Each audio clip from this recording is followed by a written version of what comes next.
ભક્તિનું જે મૂળ છે ને મૂળ ઈ પાકું નથી થતું. ભક્તિ મુક્તિ કા મૂળ ઈ મૂળ છે પણ ઈ પાકું થતું નથી. ઈ કે રવિ કહે પથ્થર બોયો ખેતમાં ના ફલ કે ફૂલ. એટલે રવિ સાહેબ એમ કહે છે કે અત્યાર સુધી જે કઈ આપણે કર્યું ને પથ્થર સમાન છે. જે કઈ અત્યારે ગુરુ વગરનું જ્ઞાન છે ને એ બધું પથ્થર સમાન છે.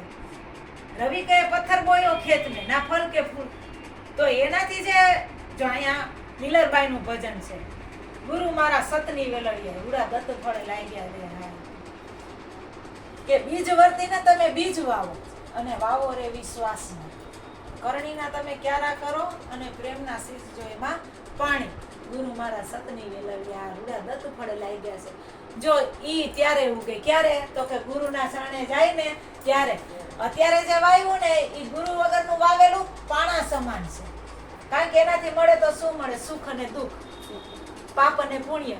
તો સારા કર્મ કર્યા એનું પુણ્ય રૂપે આપણને સુખ મળે, ખરાબ કર્મ કર્યા એનું આપણને દુઃખ રૂપે પાપ રૂપે દુઃખ મળે. તો ઈ તો બે આઈના નાઈના છે. પણ ગુરુ શરણે